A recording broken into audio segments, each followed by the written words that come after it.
Good morning, good morning, and good morning. How you doing this morning? Okay, now outside of my window, it's looking cloudy, and the forecast for the next, I think they said almost the next week, is rain every day. But you know what? You can let it rain outside, and you have sunny in your heart. You can let it be thundering and lightning, but you are happy inside your old safe place, inside your mind, inside your heart, inside you. But today, we're going to talk about forgive.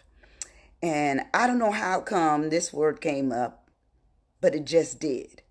Sometimes we just have to forgive. It might be that we're forgiving something we did in our past or something that somebody did to us in our past, and we hold on to it, and we hold on to it, and we hold on to it. We got to let it go. We have to let it go. So today we're going to talk about just looking at what forgive means. Good morning, Aaron. It's so, I'm always delighted when I see your name. But we just have to let things go. So I'm going to start off by saying, are you stuck? Are you stuck? Yes, periodically you are going to be stuck. It can be people, it can be places, it can be you, your own person, it can be just anything. Anything. Finances will get us stuck. Sometimes we're stuck on doctrine. Sometimes we're stuck on, direction, which way to go. Sometimes we're stuck on what to wear. Sometimes we're stuck on what to eat. In fact, I'll give you a little funny about myself.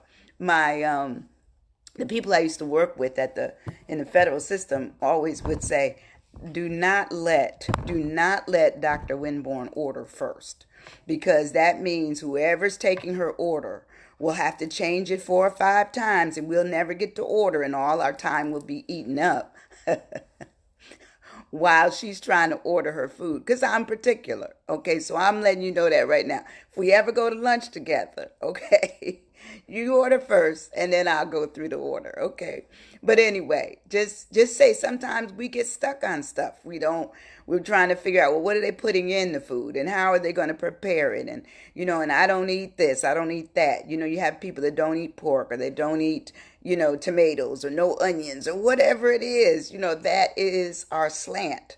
That sometimes can just get us stuck for a minute.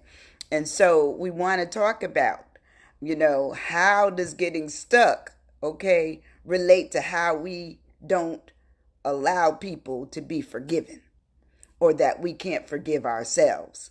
That is stuck. That is stuck. So today, I'm going to start off with a poem. And today's poem talks about, and I have a couple of them, but they're short. Good morning, Jean. They're short poems. And the first one says, Forgiveness Poems, and it says, I forgive you. And this person, it looks like Bo Taplin was the one who wrote this forgiveness poem. It says, I forgive you, not for you, but me, because like chains shackling me to past, I will no longer pollute my heart with bitterness or fear, distrust, or anger. I forgive you because hate, it's just another way of holding on, and you don't belong here anymore. I like that. It's really to the point. It's like, hey, look, if I hold on to my hate, if I hold on to my anger, my frustration, I'm not going to forgive you, but I'm also still tied up in it. I can't even forgive the fact that I can't forgive, you know. The next poem is No Name. It says, if we love, we trust. If we love, we must learn how to forgive. Very simple. If you love a person, and sometimes we love and we love strong, men and women. And so no matter how many times the person say they're going to do better, okay, you'll take it. You'll take it. You'll take it. You just keep taking them back no matter what they did, you know. Or the person at your job will say, I'm going to give you that promotion. It's coming. It's coming. And we take it. We hold on to it. We say, well, when are they ever gonna, well, I'm not gonna forgive them for that. Sometimes that's what happens. And the last one, it says by the remote yogi, it says forgiveness is the best tool for healing. Forgiveness is the best tool for healing. So when we forgive people, we can be healed by the fact that we're no longer burdened, we're no longer troubled, we're no longer concerned about that issue. But many of us, and be honest, write it in the thread there. If you are a person that holds on to not forgiving people for whatever they did, write it down. Say, yeah, I've done that before. I find that sometimes just moving away from the situation, moving away from what it is that brought us, and you may have to talk about it, because sometimes I know as a counselor, you do have to get rid of stuff. And sometimes to get rid of stuff, you may have to confront it. Sometimes people don't want to confront. They're not confrontational people. They're not anybody's easy person to discuss anything with. They're just not, and when they're not, they just own up to the fact. This is not easy for me to do this, but I need to for my own sake. So when we look at forgive, we're going to break the word down. And obviously, let me put on my glasses. Obviously, to forgive something is to stop feeling anger or resentful towards someone for an offense, a flaw, or a mistake, because we all make them. We're all going to do something by accident, sometimes by intention, to someone because we want what we want at the time. And later on, the result may be somebody is in a way feeling about us that's not good, So it says to forgive is also to let it be gone, let bygones be bygones, go easy on the person, stop feeling resentful. It talks about burying the hatchet, holding on to the grudge. No longer holding on to a grudge would be to forgive. And basically, that's what we need to do, is just recognize the fact that some things are in our control. Maybe not forgetting is in your control, but forgive, maybe not, let me repeat that. Maybe not forgetting anything, okay, isn't in your control. It's just in your mindset. You believe it. That's it. But to forgive someone will help you deal with the whole fact of, hey, you know what? I messed up on that one. I can't correct it, but I own up to it. Hi, Barbara. I own up to it. I own up to the fact that they may never forgive me, but I'm never going to forget what I did so I don't repeat it again. Sometimes we repeat. We do the same things over and over again only because we don't realize how much we've hurt somebody. Why? They're not vocal. Why? Because they've retracted. They've moved away. Because sometimes you have to pay attention when people move away from you. Why did they move? Why? And I'm not talking just in a physical sense. I'm talking where you can no longer reach their heart. You can no longer reach their head. You can't discuss anything with them anymore. That means they've moved on. And sometimes it's hurtful, but sometimes we have to move on. We have to forgive. We may not forget, but we do have to forgive. So anyway, let me go to the first F of forgive. And forgive, I said forget. That's my number one area. Forget is to fail to remember. It says to put out of your mind. It says to fail to think about anymore. Fail to recall. You let it slip. You omit it and you neglect it. All those things talk about why we can deal with our forgiving someone if we just deal with the fact of just trying to forget it. It happened. Can't change it.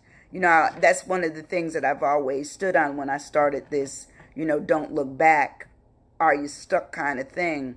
It really says the fact that you can't change anything in your past, no matter what you do.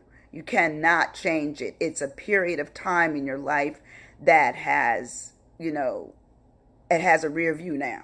That's the only way you could ever look at it. And when you're looking at something at a rear view, you always see it better because You remember the start, you remember what you went through, and you knew what the ending was. So that makes it rear. It makes it rear at that point.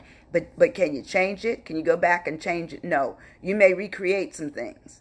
You may give an opportunity for discussion. You may give an opportunity to go back and try, something again, and it works better the next time around. But you also have to just deal with it. But yes, Barbara, listening is vitally important. Listening to yourself and listening to what other people say or don't say. And then following up on it, asking questions. The O of forgive is to omit. Omit. Just what I call be oblivious to something. You don't know nothing about it. It says leave out or exclude. It says someone or something, meaning once again, you're putting it where it belongs in your past. It says, and it's either going to be an intentional thing to do or a forgetful thing to do. Either way, it is omission. It is to omit.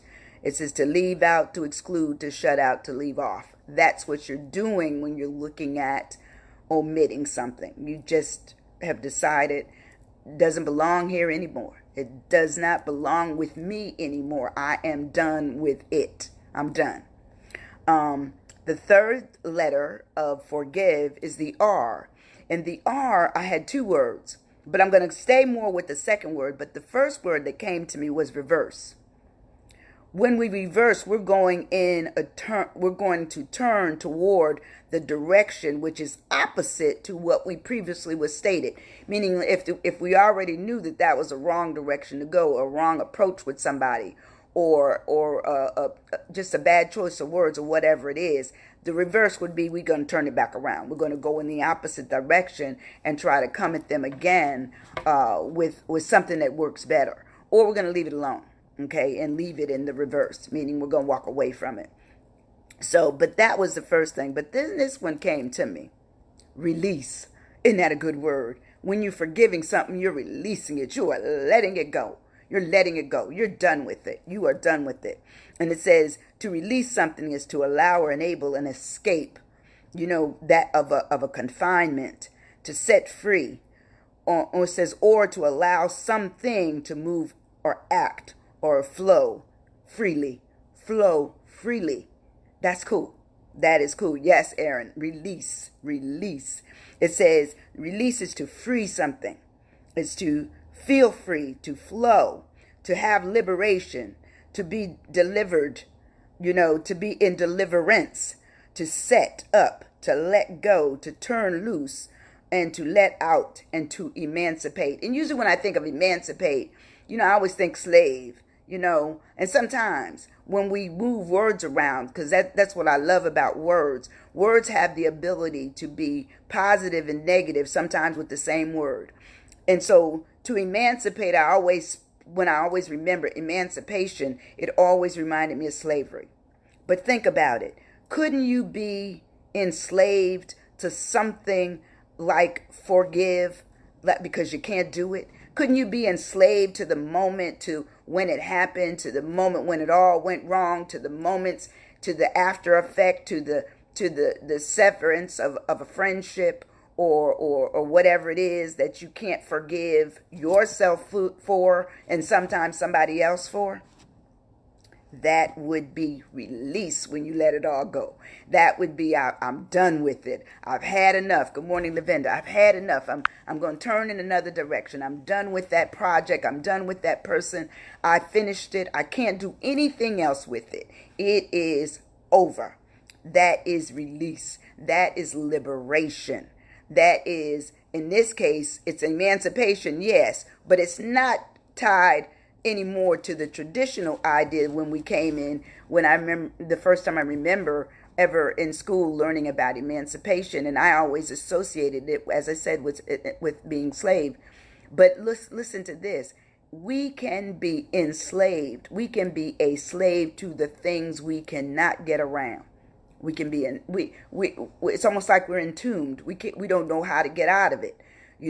We've built up this shell where, they can't ever come this way again. I can't talk about it. I'm done with it. Release it. Let it go. Let it go. Let it find someplace else to hang. But it can't hang with you anymore. And sometimes if the person has already moved on onto the high heaven, then release it on paper and then burn the paper. Release it on paper and then tear it up, or release it to a book and then let everybody see what you needed to be released from, what you needed to be forgiven for, what someone else needed to be forgiven for. That's how you put it out there. But the idea is that you're letting it all out. You're done with it. It no longer becomes a flame inside your heart and your body, but it's basically been put out. You put the flame out. You throw water on it. Okay, you knock it out for the rest of your life, and then you're done with it because you have been released. The G of forgive is gradual. And all I could think, release it to a book. That's right, Lavender. I mean, that's right, Aaron. Release it in a book. Let people see it. And Lavender is a publisher. That's why, and Aaron is a book author. So I'm in good company this morning. Thank you, ladies. Thank everybody that comes on. I thank you.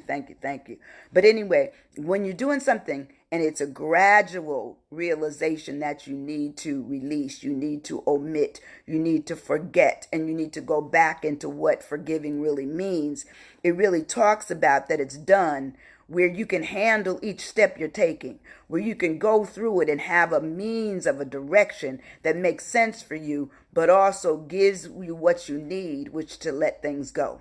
And so the only way you can do that is that you do it in a measuredness, your own measure, not anyone else's measure. Because some people, they can be laissez-faire and they're done with it. Whereas other people, it says, yeah, but they're still my friend.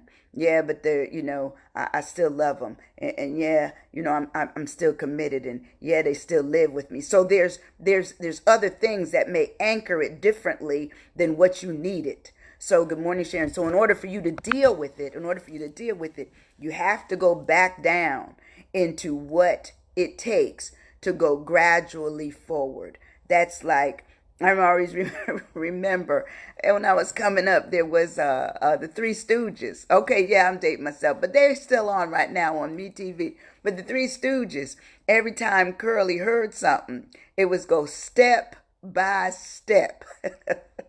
And he would go crazy, okay? That's what I'm telling you.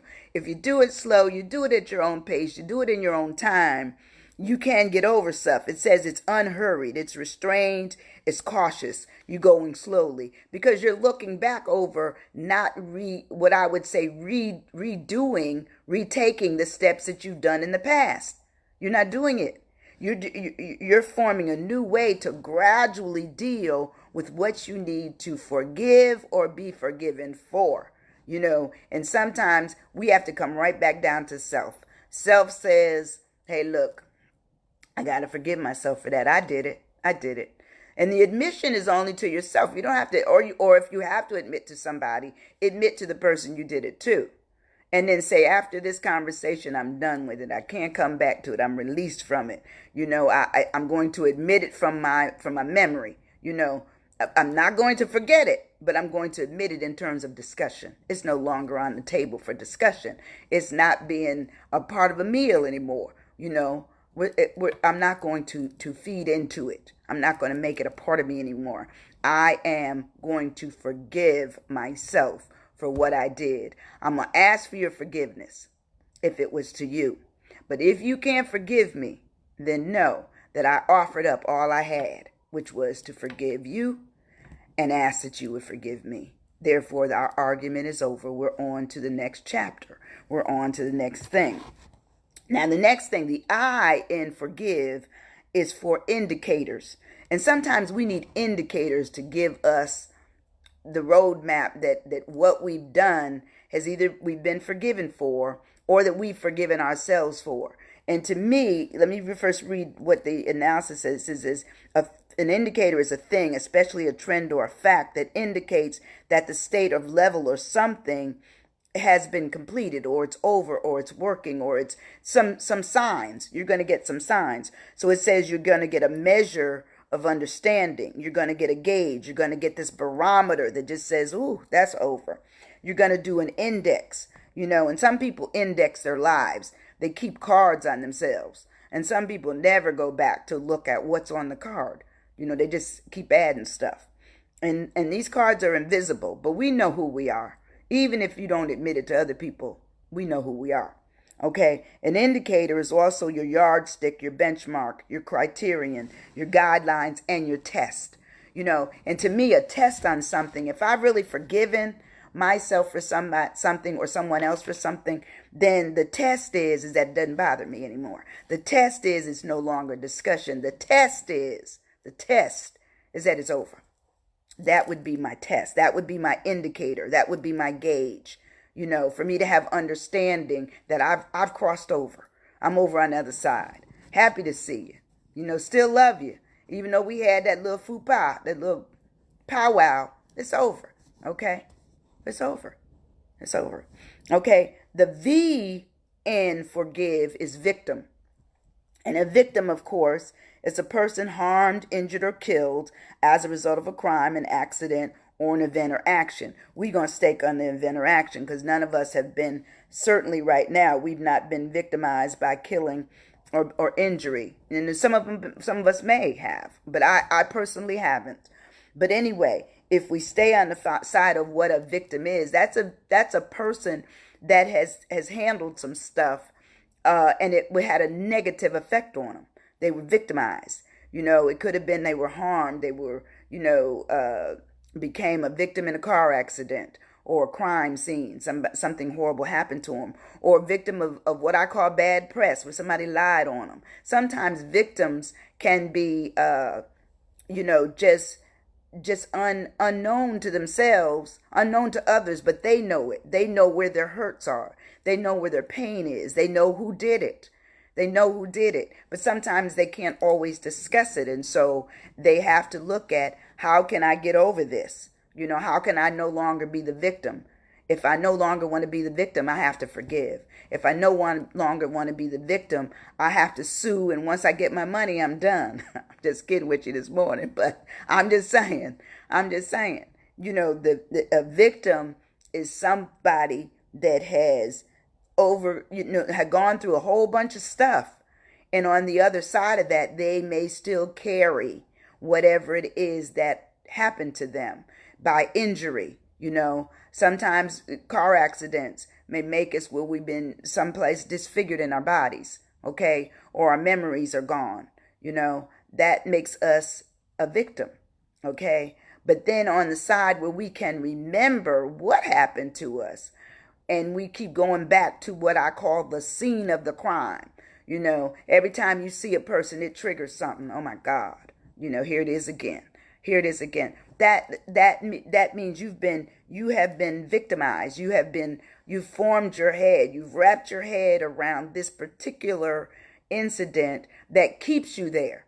It keeps you in a place of what I call stalemate. You can't move. Every time you see the person, it may trigger. It may give you a chilling effect because you see them. And it takes you back to the hurt. You can get back in touch with being a victim, okay? But that's when you have to look at your gradual move of reversing where you were, omitting what happened. Omit that it happened, but omitting that it constantly remains in memory, that you have to work hard of gradually shutting it down, gradually giving it no lifeline, no feed, no food, nothing to make it move forward. You're done with it. That's right, Barbara. Move forward. And it says the test, Aaron says the test, it is no longer a discussion. That's right. The test is no longer a discussion. It's over. That's right. It's already happened. And sometimes we can't do anything with what happened. And the scars sometimes are visible and some are not visible because nobody knows what happens in our mind and our heart when it's been broken or we've been someplace, injured to a place where we can't look at the person and feel that they did us right, So we always harbor that. We keep that there. The last E in our word is for explanation. An explanation is a statement or an account that makes something clear. It is clarification. It is simplification. It is resolution. It is a description. It is a report. It's a statement. It's an exposition. It's a solution. It's a delineation. It's an interpretation. And it's a demonstration. And the reason I wanted to make sure I got all of those strations and shuns out is because it is you. You know, when you can give your own explanation and be done with it and make it clear. Say, look, once I've said this, once I've forgiven this, I'm done with it. I don't want to keep going back over it. You know, I've done all I can do with it. There's nothing else. I have nothing else to give towards this area. Nothing. And so because I don't have anything else to give, my explanation is it's over. It's over. And the demonstration, true, Aaron, the demonstration has all to do with your walk after that, your talk after that, your vibe, your way forward, your look, you know, the fact of confidence. I'm done. I'm done. I'm done. I forgive you. It's over. I'm moving on. Okay. But anyway, that's all about forgive today. How can we do it? How can we do it? What do we do it for? It's for us. It's for us. Because to me, if you can't forgive other people, then you're still there harboring on something that eats at you. You know, to me, I want to be released. I want to be free. I want to have an opportunity to feel that I'm on the other side of whatever it is they did wrong to me or I did wrong to myself. I'm over it. You know, and all of us can go back. We can go back.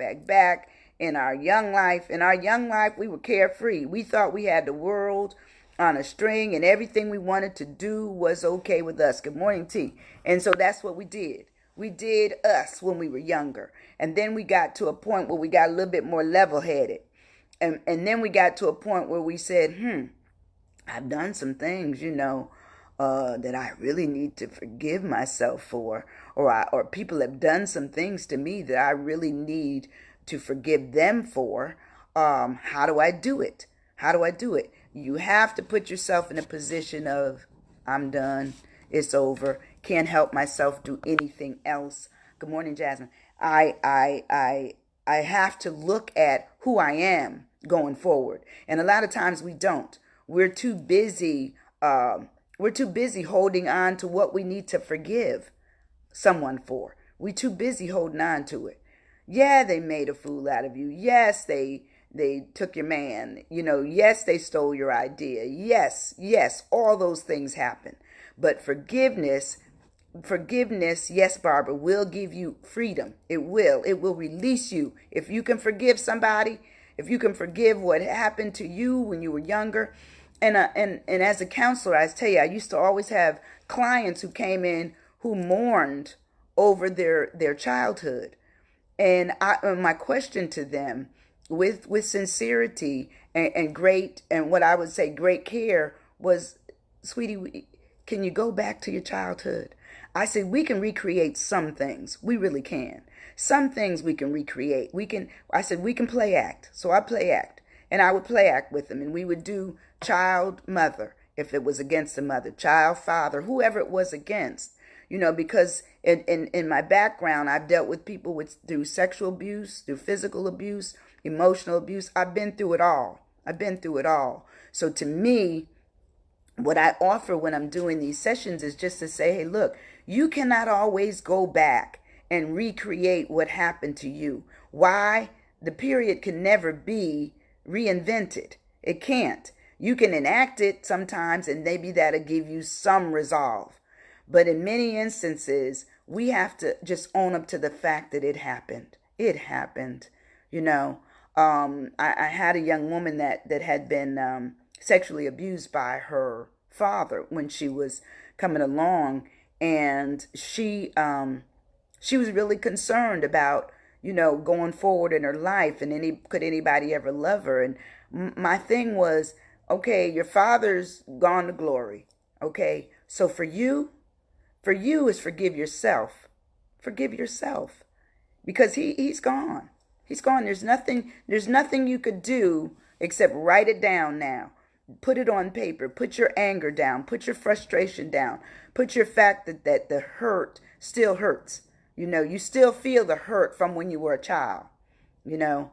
But if you never open, my mother always said, if your fist is always closed, then you never can open it back up to let something come into it if the fist is closed. So if you've closed off yourself from letting somebody love you because of your hurt from your past, then no one will ever get there. They can't get there. They can't get there. You won't let them in.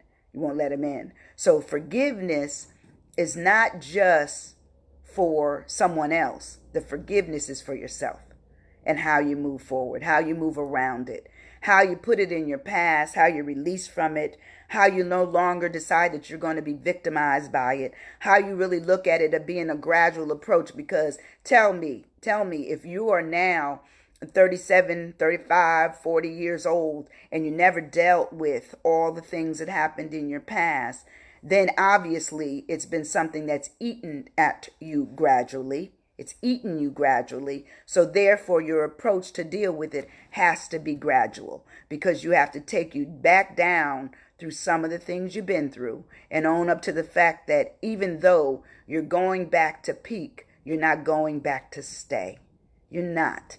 You're not. Your life is forward. It can't be in your rear. It cannot be behind you. Your life is going to be before you. So it's what you let in. And if you let light in, if you let love in, if you let the fact that you've forgiven something or somebody, then you can move on. You can move on. You can move in the reverse of a good direction and not. You can omit the things that aren't good for you from your life. Good morning, Marion. You can omit them. You can forget what took place. Didn't say that you're going to be in a position of being what I say prone all your life. Once you decide that I'm going to forget that, I'm going to put that out of my head, it's done. I can't change it. I can't change it. It happened. It happened. So anyway, when we look at forgive, we're looking at the F is for forget, the O is for omit, the R is for reverse, the G is doing it gradually. What are the indicators is the I, V is for the being the victim, and E is for your explanation going forward and not behind. Okay? So today my questions are, here's my questions. Hope you got a pen and paper. And I hope you share some of these. I keep trying to gather more folks, and I know the Lord's going to send them. I just know He will. But anyway, starting with this, the first question is, do you have someone you need to forgive? Is it you? Asking the question, is it you? That's your first question. Second question is, can you release and forget something that went wrong between you and another person? Between something that happened in your childhood or something that happened last week? Can you release it? Can you forget it? Can you let it go? The third question is, can you omit them or it, whatever that situation was, from your life? Sometimes family gives you pause. I've had several people in my lifetime tell me that they don't deal with their family members at all. At all. They will not deal with them. And even when one or two of them are approaching their death, they still did not want those family members to be contacted. So, to me, that's tough. That would be tough, not to know that you only have a short time here. And I don't want to take with me an angry heart. I don't want to take with me a hurt heart. I don't want to take with me a troubled heart. When I leave, I hope I've been released from everything I've done, everything I've said, and what's next? What is my next? And Aaron wrote, do you have someone you need to forgive? That's right. Is it you? Yes. That's it. The next question is to stay away from them, whoever them are or they are. Can you go in the reverse direction? And that means, can you stay away from them and it be all right in your forgiving process? Can it be all right? You're not going to deal with them. You see them and you're going to go on the other side of the street. Or they come to your door, you don't answer it. Or they call you on the phone, you don't pick up. You know, I don't know. I don't know.